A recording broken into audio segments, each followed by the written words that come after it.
The story begins with Aichi Coexistence Academy, a school where boys are forced to live with girls and are ordered to throw their masculinity away lest they want to be punished by armed girls. We meet our main cast of girls: Rin Onigawara, Mary Kikakujo, Satori Tamaba, Wabari Hanasaka, and Tsukuyo Inaba. Together, these girls are the Supreme Five Swords. Our male protagonist, Fudou Nomura, enters the academy on his first day. It's unbeknownst to him that his life will be forever changed after this incident. The girls are gathered here to discuss what to do with Fudou. It turns out that Fudou was expelled from the previous school for his tendency to get into fights. Meanwhile, Kyudo Amo descends from the stairs to join them. She warns them about Nomura, as she has fought him before. Rin Onigawara takes it upon herself to correct Fudou as he's transferred to her class. The girls restrain him and tell him that this used to be a all-girls academy. However, when it became co-ed, boys started to harass girls there, so in order to protect themselves, girls took up weapons. Out of all these armed girls, 5 women quickly arose to the top and became the Supreme Five Sword Vigilantes. After their efforts, they were able to gain an upper hand over the boys and force them to live like girls if they wanted to study here. Fudou refuses to conform to their rules and runs away from the girls. Rin follows him and they get into a fight. Rin attacks him with her sword attacks, but he expertly dodges using his feet. She uses a special technique called mirrored breathing to gain power and pushes him against the tree. He waits for the right moment and goes to her right to restrict her breathing pattern. He then uses a special move to knock her away. He explains that it's his special technique which he hasn't named yet. Magic bullets, she asks. This surprises him as he takes her down. A girl whacks Fudou on the head from behind, which results in him accidentally kissing Rin. Rin is flustered as expected by this incident. Fudou's friend tells him that if he wants to go outside, he'll need a special slip with stamps from all 5 Supreme Sword Vigilantes. To appease the girls at the academy, Fudou gets another dude to smuggle a box of cakes for him. He asks the girls the whereabouts of Rin, and they tell him that she's resting after the shock. As Fudou makes his way to the girls' dormitory to meet Rin, Rin is thinking of that incident and lamenting. Fudou shows up and offers her the box of cakes. She blushes and accepts the gift. He comments on her cuteness, which makes her blush even more.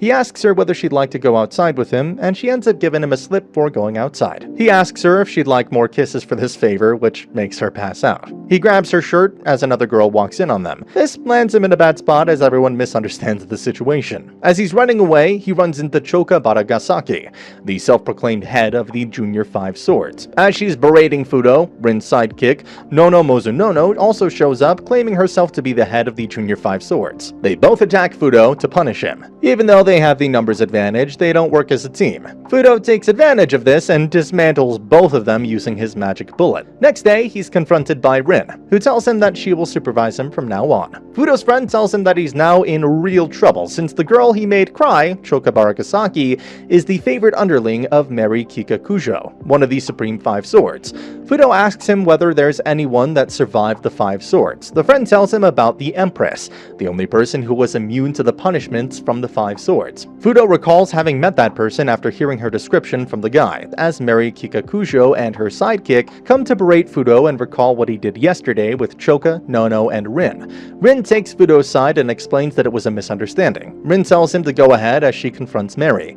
They get into a battle to determine the fate of Fudou. Rin ends up losing as Fudou runs into Kyudo Amo, aka the Empress. Fudou recalls that the Amo he met wasn't a woman. He asked her for how she turned herself into a woman. He runs upstairs to punch her to see for himself, but is stopped by Mary, who tells him that his pants have fallen off.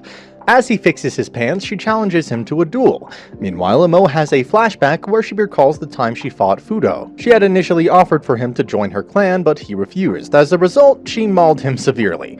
She regrets not killing him back then and swears to complete the job this time. Elsewhere, Fudou is having a difficult time fighting Mary. His Kevlar gloves are not good enough at deflecting her piercing attacks. She soon gains the upper hand. Meanwhile, Rin is searching for them and locates their whereabouts by asking an unconscious Choka. Fudou is at his limit, so he tackles her in desperation. She stabs him in the midsection, but he shields himself with a magazine. He then uses the magazine to whack her on the head. Now it's time for his finishing blow. He uses the magic bullet and knocks her out. He stops himself at the last moment as Rin walks in on them. She gets pissed off by seeing them, but Mary explains that he didn't touch her. She then agrees to stamp on the slip if she can supervise him along with Rin. Rin and Mary are having trouble supervising Fudou as everyone thinks they're flirting with him instead. The eldest member of the team, Warabi Hanasaka, notices this and proposes Rin and Mary are the ones that require correction. To deal with the situation, Warabi arranges the Festival of Blood. To survive the festival, the participants need to complete a series of challenges arranged by Warabi. Fudou finds his friend crucified in the school grounds. Warabi tells them that he's being punished for smuggling stuff in the academy. Warabi tells them that they will suffer the same fate lest they complete the challenges. Fudou doesn't want to take part but agrees when Warabi promises to stamp his slip. She summons her 3 musketeers and orders them to go against them inside a sumo ring. The 3 musketeers throw mawashi sumo belts at them and urge them to wear it. Nono and Shoka come to the rescue, but they're no match for the musketeers. Rin and Mary don't know how to tie the mawashi, so Fudou has to do it. After some awkward moments, it's done. Fudou steps in the ring, taunting the musketeers, but they reveal that his opponent is actually a big, scary bear. Scared at first, Fudou bravely confronts the bear. As this match starts, Fudou tackles the bear. The bear gets ready to claw swipe, but Fudou hits him with the magic bullet attack.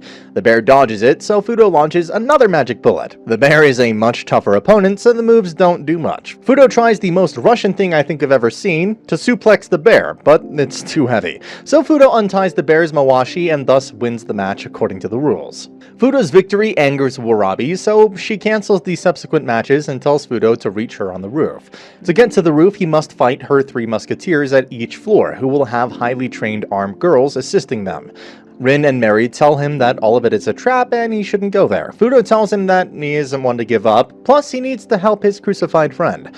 He tells them both to stay behind, but they insist on helping. They decide that going to the roof from the staircase will be suicide, so they look for a different path to the roof. One of the 5 legendary swords, Satori Tamaba, helps them find a new path to the roof, but makes it clear that she's only doing this because Warabi is going too far. With the new path, Fudou and the girls make their way to the roof.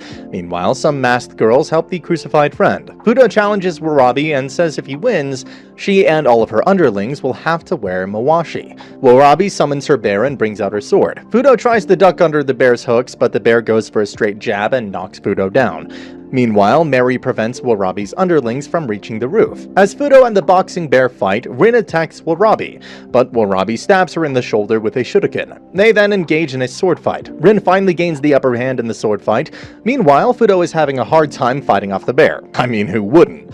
The bear pushes him into a corner. Meanwhile, Mary is attacked with nuts and bolts, which she's having a hard time defending against. Warabi comments on Rin's changed behavior and says that she's gotten emotional. Fudou tells Rin that Warabi is just distracting her. He tells Rin and Mary to keep fighting as he finally gains the upper hand on the bear. Using her sword fighting skills, Mary corners the underlings and knocks them down. Meanwhile, Rin defeats Warabi. Fudou thanks Rin and Mary for helping him so far. After Fudou's performance in the matches and bouts, he's gained immense popularity in the academy. Everywhere he goes, girls from the academy follow him. This annoys Rin and Mary a lot. Every time Fudou does something, no matter how trivial, he's cheered by the girls in the academy. Rin and Mary tell him to mind his own business as his supervisors. They're even more disappointed since Fudou didn't notice that Rin was wearing a new uniform today and Mary had a new perfume. He notices that he's being stalked by someone, but doesn't think much of it. One night when he goes to sleep, the stalker appears in his room. The next day, Fudou acknowledges that Rin was wearing a new uniform and Mary had a new perfume. This makes them blush as they carry on with their daily inspection. This time they end up finding a picture in his clothes that makes them rage. This picture shows Fudou in bed with Satori Tamaba, one of the Supreme 5 swords. Fudou tells them he has no memory of this, but the girls don't believe him as they run after him. He runs into Warabi. She helps him hide from Rin and Mary. After Rin and Mary leave, Warabi tells Fudou that Satori is trying to ruin his relationship with Rin and Mary so she can isolate him. Fudou tells Warabi that he'll find a way to prove his innocence. Warabi tells him that he can't sneak into the girls' dormitory. Fudou tells her that he'll allow himself to be captured in order to sneak in. He then goes back to Rin and Mary, but they capture him and start torturing him with sticks.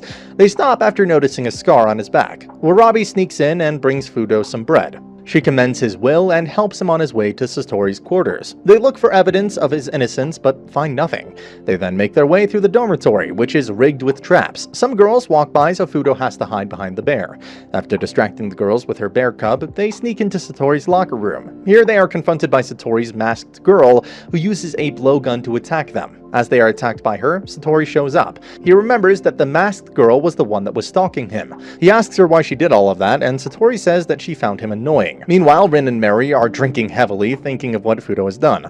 Back to Fudou, Satori forces him to fight in the girls' shower, while Warabi takes on the masked girl in the locker room. Fudou has a hard time fighting against Satori as her neutral mannerisms make her difficult to read. She slashes him effortlessly when he tries to grab the bag.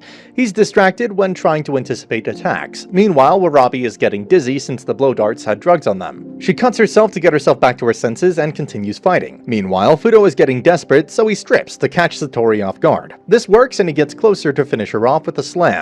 Warabi also gains the upper hand and does a judo throw on the masked girl. Satori tells Fudou that she will throw all the data in the pool, thus rendering all of this effort useless. He slaps Satori in frustration as the proof falls in the pool. Satori keeps taunting him and asks why he's so angry. He tells Satori that it's because she made Rin cry. Satori hides Fudou as one of the Supreme Five Swords. Tsukuyo Inaba walks up to them. Tsukuyo Inaba tells Satori that she would like to talk to her as she leaves. Satori tells Fudou that he would have died if he were to confront Tsukuyo. Some girls found Warabi's body and took her to the infirmary. Fudou soon passed out due to his injuries. He wakes up in the infirmary along with Warabi. Meanwhile, Rin keeps dreaming of Fudou, so she tries to walk to his punishment room, but turns out that Mary had the same idea as they bump into each other.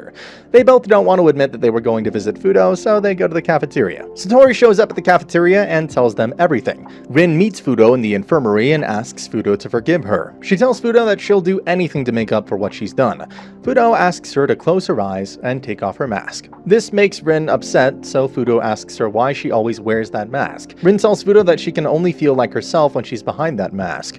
She tells Fudou that when she said that she looks cute without the mask, it made her happy, as she felt he was the only one who accepted her. Fudou returns the mask and says she can take it off when she feels like it. Fudou tells Rin that he's an orphan and was raised by an old man who trained him.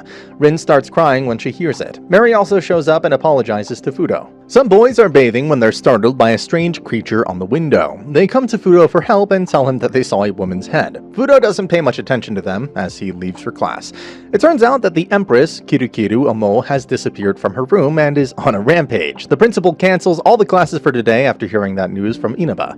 Fudou asks Rin about Mary. Rin tells him that everyone is busy at the dorm since things are going missing there. It turns out that the bear's cub is also missing, and Warabi is on the search for him. Mary runs into them and tells them that someone has stolen Choka's wig. When the group is searching, they run into Warabi, who's looking for the cub. This makes Fudou recall the morning when the two guys told him about a creature with a woman's head. He finds the bear cub with the wig and returns the wig to Choka.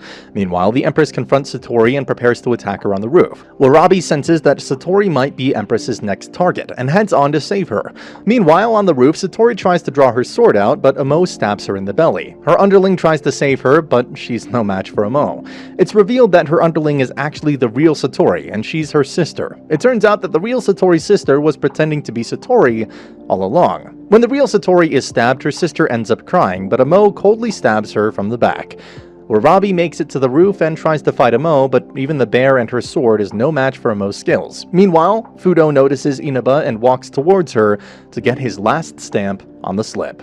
Fudou walks towards Tsukuyo Inaba, but she knocks him away with her sword. She tells him not to worry as she didn't cut him anywhere. She tells him that the headmistress has ordered her to look after Fudou. Fudou learns that she's blind and is also a student of the same martial art he learned with swords, although he doesn't use swords anymore. Meanwhile, Amo has critically injured the bear, and Warabi on the roof. Warabi's underlings try to save them, but they can't even touch Amo. Fudou hears this commotion on the roof and runs towards it, making Inaba angry. He reaches the roof and sees a pile of unconscious bodies. He screams, but Amo is nowhere to be found on the roof.